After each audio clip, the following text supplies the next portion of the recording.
We just looked at characterization, how to develop characters in your essay. Well, now we're going to look at dialogue. Dialogue takes many shapes and forms in our writing. Sometimes you're talking to a friend, and so it's the true definition of dialogue.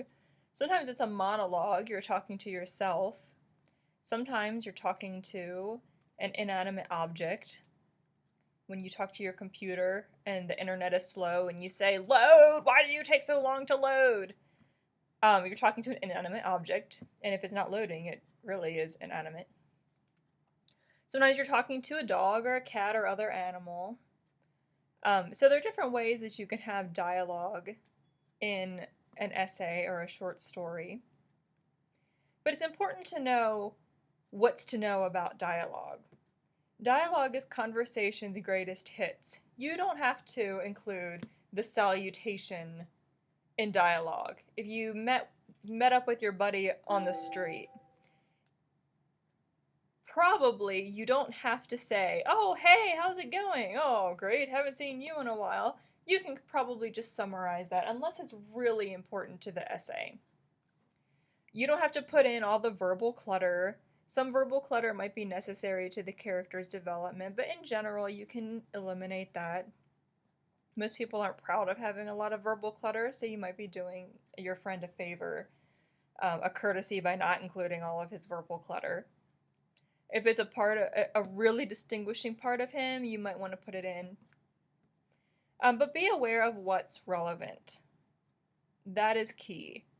What will either further the development of your character or further the development of your essay. Those are your two criteria for how do I know what to put in this dialogue? How do I know to even include this dialogue? Like I said, usually skip salutations and formalities. Two or more people should be talking to each other, not at each other. And what I mean by that is your characters should feel like they're actually in a conversation. It shouldn't read like a script. He was scripted to say this and you were scripted to say that. It should sound really natural. And so you can play with the grammar and the syntax of how that's all working so that it can sound real. Well-placed dialogue adds a sense of story to your essay, making it more readable and more enjoyable because we're seeing something come to life. How to be honest and accurate with dialogue. Remember, back in the first lecture, we talked about the truthfulness of essays and how what's important is the truth of your memory. Well, there are two kinds of conversations, documented and remembered. If it's documented, you have to give a citation. And by documented, it might be a conversation that you read in a book, even, or it could be anything really. The key is to never make up conversations you can't really remember. If you remember nothing about the conversation except the fact that you had one, probably you shouldn't include it. Or talk to the person you had that conversation with, and you could say, I know we had maybe the gist of we were talking about what we were going to do that summer. And, oh, yeah, I remember. We said he can give you the conversation. Know that your readers understand the vagaries of memory and that it's your version of the story. And we talked about that in the first lecture. That there is always an element of nobody's memory is perfect, and everybody knows that nobody's memory is perfect. But it's as true to the actual event as it could possibly be. Your responsibility is to stay as close to truth as you can, which may require research, as we talked about before. You can give your reader clues that what you're saying might not be exactly the way that it was said in the moment. And those clues include things like, he used to say, or it was like James to tell me, or he might tell this version of the story like, and then give his version of it. And that way your reader knows this isn't exactly how it happened, but the author is acknowledging that, and that adds to your credibility as the author too, because you're letting your readers know that you are being completely upfront and honest with them. Why you should include dialogue is that it reveals character. And since we just talked about developing character, we talked about doing that through what he says and how he says it, and how he reacts to people and how they react to him. And adding that dialogue adds so much of that revealing. It also visually breaks up the page. Have you ever looked at a page and all you saw was one long paragraph and you thought, oh, it's going to be so boring, I'm just going to skim this one? Our minds visually get overloaded. They visually get stressed. And that's why artists will use the white space around the picture to actually enhance the picture itself, because we subconsciously pick up on white space. And when we're reading, we're doing that as well. We pick up on the white space. If we can't see very much white space because it's all one big paragraph, we kind of get overloaded and we don't even want to keep going on. That dialogue, because dialogue always begins a new paragraph, it starts breaking things up and you feel like, oh, this is going to be good. This is going to be fast. It's just subconsciously how we are. It also enriches the essay by including additional voices. When somebody else is talking, besides just you as the author, you're talking as the narrator, and then you talk in dialogue, it's nice to have somebody else who's talking back to you. If you're using documented dialogue, you do have to use a footnote and bibliography page. In revealing character, it shows how he talks grammatically, syntactically, and emotionally.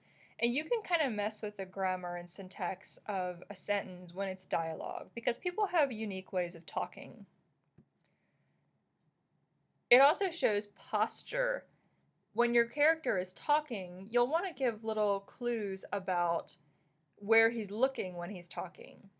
He said with his eyes cast down. Well, that tells me he doesn't want to look into my eyes. There's something he's ashamed of, or he's lying, or whatever. If he's standing with his arms crossed, that body language says, I'm closed off, or I might be angry. I really don't want to be here right now. So show that body language while he's talking, because that will reveal the attitude in which he's talking. Which gets to our next point. It reveals his attitude. Revealing character also means revealing his thoughts, and you can put thoughts in a kind of form of dialogue. It shows the mood, which you may need to give some verbs here and there to really pull out the mood of which he is speaking in. And it reveals the character's morals and standards. By what a person says, that usually reveals what's in their heart. So you want to really capture the philosophy and the psychology behind what they're saying so that you can get out their morals and their standards. Types of dialogue. You have summary dialogue, which suggests there was a longer conversation, but it's not in a scene. Remember, a scene is like a movie where there's action, people are moving here and there and doing things. When you have actual dialogue, it is always in a scene. If you summarize the dialogue, you might say something like, that afternoon we talked about old times, walking down the halls of Grove Elementary School, remembering the smells of those pencils and Mrs. Williams' silly old hairdo, or whatever. It's a summary. You're not including the actual dialogue of these people saying, remember Grove Elementary School? Yeah, remember good old Mrs. Williams and that crazy hair? What did she put in it? What was it? A feather she used to put in her hair? That would be actual dialogue. Or direct dialogue, where there are two people actually talking. There's also hidden dialogue, or what's known as subtext, what's not actually said but implied. Sometimes what people are leaving out in a conversation is really more interesting than what they've included in the conversation. And then there's thoughts. As I said, you can put thoughts in the form of dialogue. The important part of dialogue in this lecture is knowing how to format it in your essays. If you're a reader and you enjoy reading and you do a lot of it, you've probably internalized the structure of dialogue and you could probably reproduce it fairly easily. But it doesn't help to have a refresher. A tagline is what comes before or after what's been said. When followed by a tagline, the dialogue should never end with a period. Use a comma. For example, I want coffee, comma, he said. He said is the tagline, and then there's a period because I want coffee is a complete sentence. Please give me some. And here there's a space, quotation mark, capital letter, because you started a new sentence, please give me some.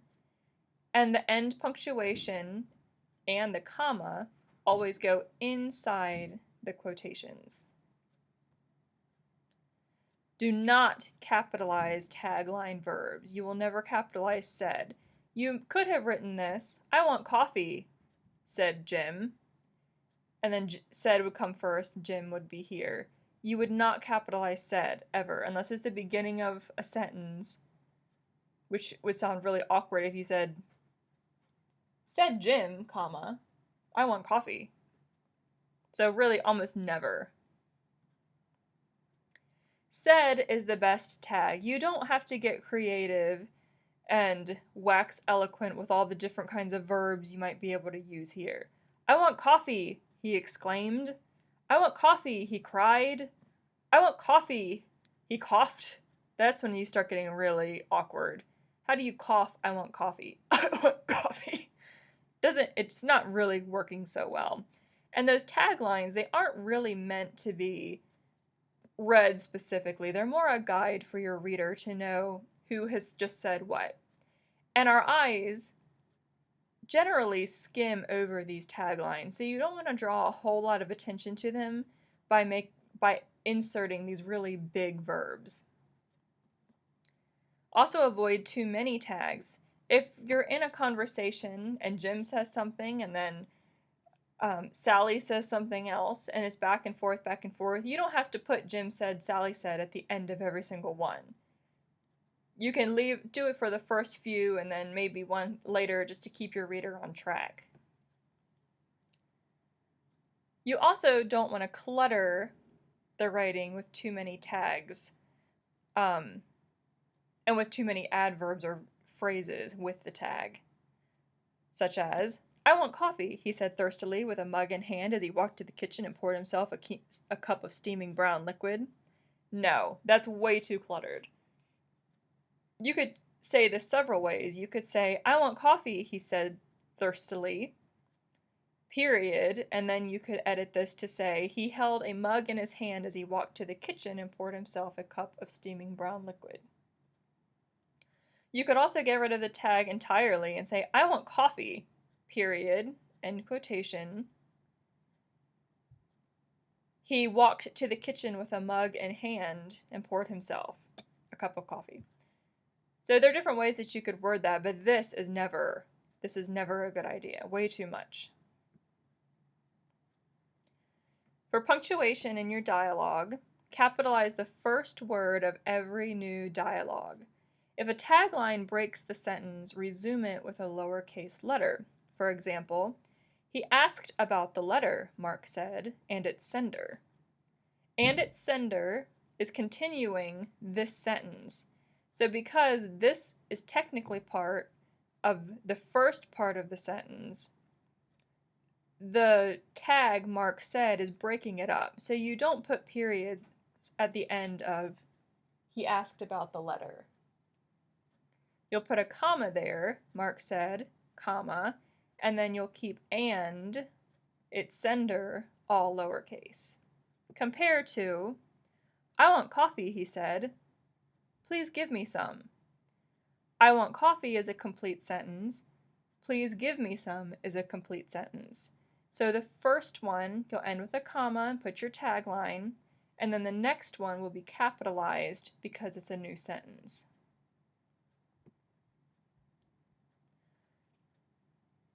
Use standard capitalization. So if you wouldn't capitalize it in any other part of a paragraph, don't capitalize it in your dialogue. End sentences with one punctuation mark. Because of our whole texting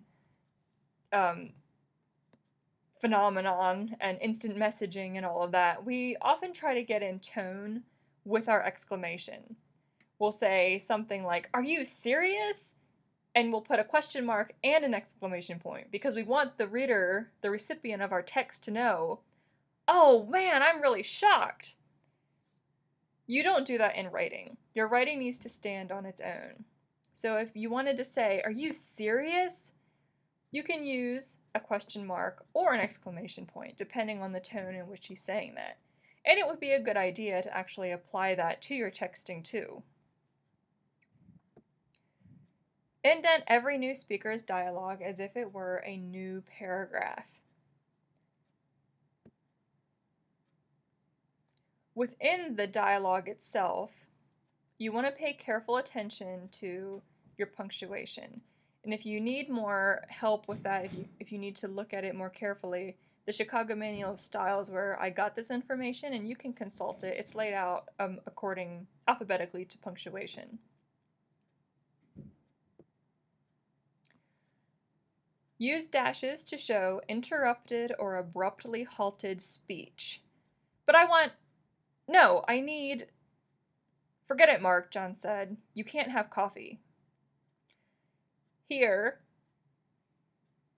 he interrupted his own speech because he said, I need. And then before he could finish, he was abruptly interrupted or halted by John, who said, "Forget it, Mark. You can't have coffee." Use suspension points to show faltering, insecure, or drifting speech. So if your character is afraid, or just insecure, or if he's kind of thinking about something else as he's talking, he's kind of aimless. But I don't know if I want coffee, he said, hanging his head. Some tips for improving your dialogue. Write naturally. It's really important in paragraphs to speak in pretty much complete sentences and generally, at least grammatically correct. In dialogue, you have a little bit of leniency. For example, we don't always go up to our friends and say, "Do you want to go get coffee?" We might. Sometimes we'll just walk up to our friend and say, "Hey, want coffee? You want coffee?" It's much more informal.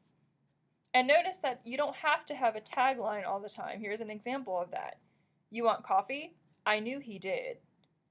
I am the one who said it. And I didn't have to say, I said." Because this lets the reader know that I am the one who just said it. And here is my exposition. I knew he did. Yeah, I guess. And again, no tagline. He shrugged and felt for the wallet in his back pocket. More exposition. I didn't have to suggest Starbucks. No other cafe was an option.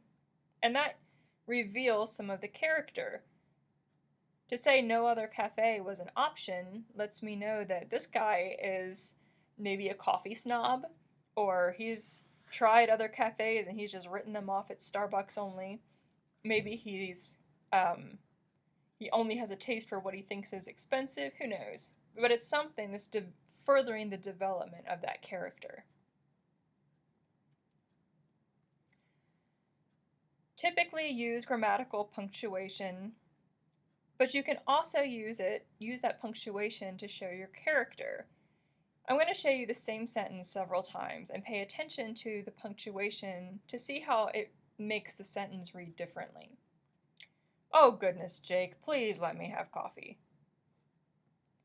Oh goodness, Jake, please let me have coffee. Oh goodness, Jake, please let me have coffee. Oh, Jake, please let me have coffee. Jake, please let me have coffee. Now, typically, especially this sentence, we would not punctuate a sentence that way, putting a period after every single word.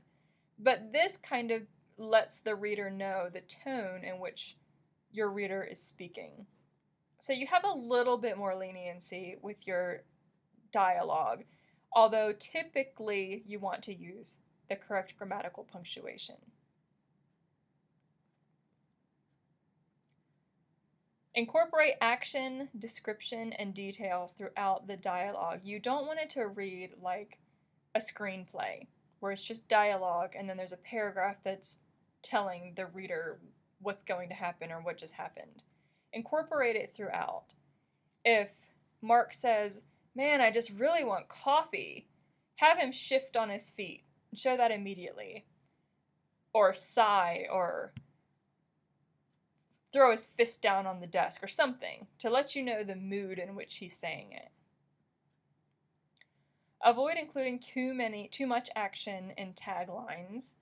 You don't want it to get bogged down, so you have to be aware of the balance. And if you read it out loud, you can often hear the balance, if it's there or not. Use silence in dialogue to your advantage. If your one character says something and then the other character doesn't respond, he just looks at you deeply into your eyes, uncertain. That silence says a lot. It's not really silence in the sense of you're not writing anything. It's silence in the sense that he doesn't respond. Or it's in the action after the dialogue where he thumbs the table nervously. And again, use tags only for clarity. To get you started with dialogue, sometimes it's helpful just to do some free writes, and I've written out some prompts for you just to get yourself in the groove. If you want to, this is not part of your homework. You can take any one of these situations and just write out your character in this situation. If it's you're the character, then develop yourself. If it's a friend or a parent or your arch nemesis or whoever it is, put that person in as the character and put him in these situations and just have him talk, imagining how he would talk in that situation to kind of get yourself in the groove of talking as him. All right, that's all we have for today and for this week. I hope that your paper is coming along well, and I will talk to you again soon.